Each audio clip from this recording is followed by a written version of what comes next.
Master, Ranjith பேசுகிறேன் master. இது ஒரு பர்சனல் இதுதான். உங்களுக்கு தெரியும்னு நினைக்கிறேன். இன்னைக்கு ரிசப்ஷன், அண்ணன் மேரேஜ்க்கு உண்டான ரிசப்ஷன் நாளைக்கு காலைல. நிறைய கூட்டம் வந்திருந்தாங்க. பொண்ணு சைட்லேருந்து நிறைய பேர் வந்திருந்தாங்க. ஒரு 1000 பேர் வந்திருப்பாங்க. இப்போ அந்த அந்த இடத்துல இருக்கிறதுக்கு வந்து ரொம்ப ரொம்ப ரொம்ப அசௌகரியமா இருக்கு. அந்த மாதிரி ட்ரெஸ் போடுறதுக்கு அந்த மாதிரி ஒரு கம்ஃபர்டபுளாவே இல்லை. எந்த பிரச்சனையும் இல்லை, எந்த ப்ராப்ளமும் இல்லை. எல்லாமே அங்கே கிடைக்கும், எல்லாமே இருக்கு. சுத்தி இருக்கிறவங்களும் எனக்கு தெரிஞ்ச ஆட்கள் தான். ஆனாலும் அது எப்படி சொல்றது என்னன்னு தெரியலைங்களா சார். ஒரே இது ஏன் நம்ம பண்ணணும் அப்படிங்கிற மாதிரி இருக்கு. ரொம்ப தனிமையை தேடி போகணும் போல தோணியது. வர முடியல. இப்பதான் நான் ஆக்சுவலா இப்ப நான் வந்து வெளியில இருக்கேன். தனியா வந்துட்டேன். டீ சாப்பிட தனியா இருக்கேன். எல்லாரும் டிட்டாச் ஆகி தனியா வந்துட்டேன். பட் அங்க இருக்கிறதோட இப்ப நான் கொஞ்சம் நார்மலா ஃபீல் பண்றேன். அது என்ன அப்படிங்கிறது எனக்கு புரியல பஸ். நார்மலா தான் இருக்கேன். அங்க நார்மலா உட்கார்ந்துதான் இருக்க போறோம். உட்கார்ந்துதான் இருக்கணும். பட் ஆனா அதுவே ரொம்ப ரொம்ப ரொம்ப அன்ஈஸியா இருக்கு. இது ஏன் சுத்தி இருக்கு எப்படி சொல்றதுன்னு எனக்கு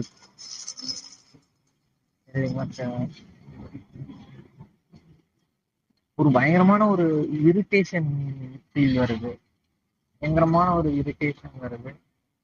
இது ஏன் நம்ம செய்யணும், இது எப்படி, இது எதுக்காக நம்ம வந்து இப்படி இப்படி நடந்துக்கணும், இல்ல இங்க இருக்கணும் அப்படிங்கிற மாதிரி ஒரு ஃபீல் வருது. ஆல் குட், எல்லாமே ஃபைன் தான். நல்ல ட்ரெஸ், நல்ல சாப்பாடு இருக்கு. எல்லாருமே தெரிஞ்சவங்க தான், ரிலேட்டிவ்ஸ் தான்.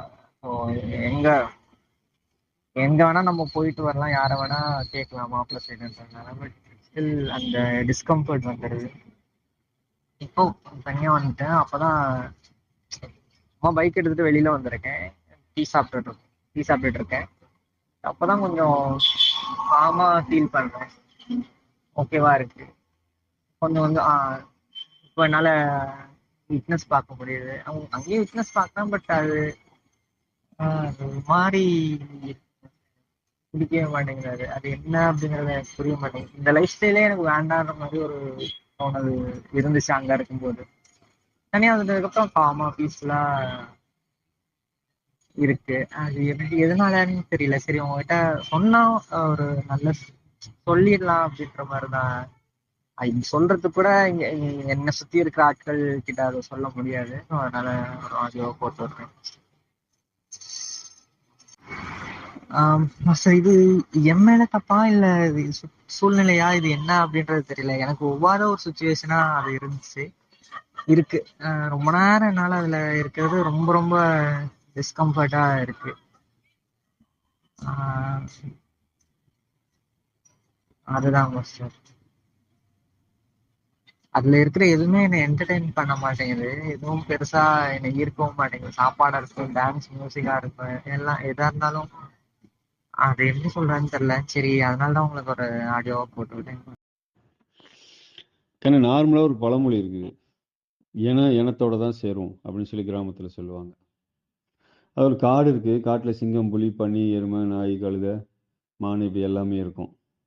எல்லாமே இருந்தாலும் கூட பன்னி போய் நாயோட சேராது, நாய் போய் சென்னாயோட சேராது, சென்னாய் போய் கழுதுப்புலியோடு சேராது.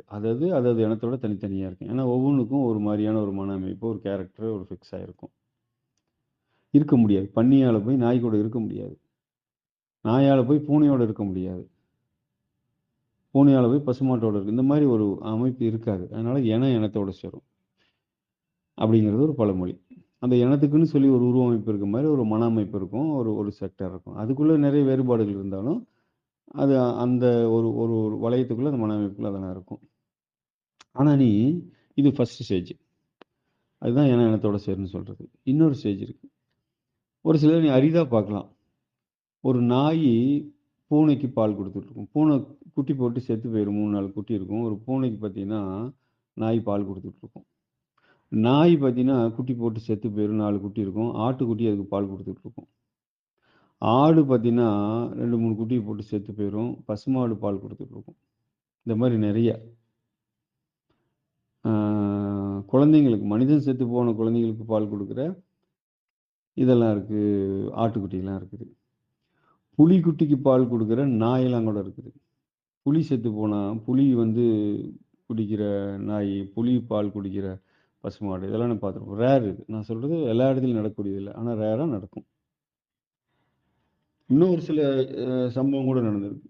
புலி குட்டிகளோடன்னா பூனைக்குட்டிக்கோ நாய்க்குட்டிக்கோ கூட பால் கொடுத்துருக்கு. புலி வந்து நாய்க்குட்டிக்கு பால் கொடுத்துருக்கு. அது ஆச்சரியமான விஷயம்தான். புலிக்குட்டிக்கு வந்து நாய் பால் கொடுக்கறது ஒரு பெரிய விஷயம் இல்லை. ஏன்னா வந்து புலிக்குட்டியை புலிக்குட்டியாக இருந்தால் கூட நாய் கடிச்சு தின்றும். அதே மாதிரி நாய்க்குட்டியாக இருந்தால் கூட புலி கடிச்சு தின்றும். நாயோட புலி ஆபத்தானது. அப்படி வந்து பால் கொடுத்துருக்கு. இந்த மாதிரி சம்பவங்களும் நடக்குது. இது அடுத்த ஸ்டேஜ்.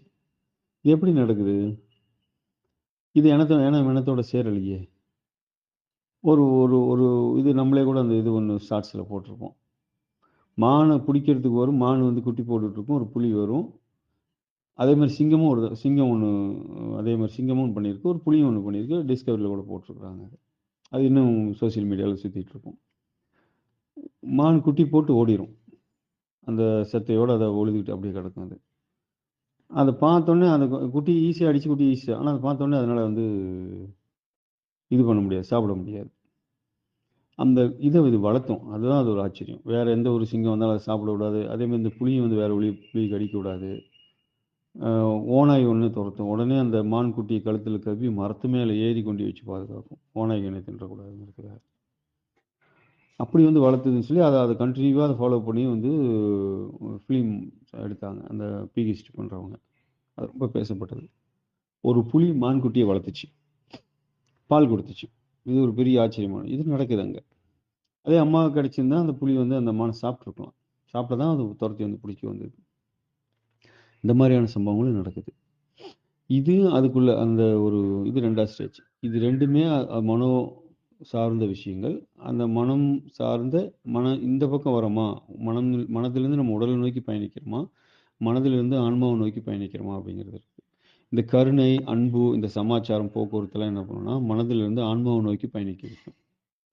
இந்த இனத்தோட சேராமல் பாதுகாக்குது பார்த்தீங்களா, அதுங்களோட ஒற்றுமையாக இருக்குது பார்த்தீங்களா, அதில் அன்பு கருணை மிகுந்துடும். ஆன்மாவை நோக்கிய பயணத்தில் இருக்கும். அது இந்த மனம் வந்து உடல் சார்ந்த ஒரு பயணத்தில் இருக்கும்போது தான் அந்த இனத்தோடு சேர்ந்து வரும். நாய் வந்து பூனைக்குட்டி கடிச்சு தின்றும், புலி மான்குட்டி போட்டு கடிச்சு தின்றும். தன்னோட இனத்தோட மட்டும்தான் இருக்கும், வேறு இனத்தோட சேராது, தன் இனத்துக்குள்ளே சண்டை கட்டிக்கும். இந்த மாதிரியான அமைப்பு. என்ன புண்ணியம் செய்தேனோ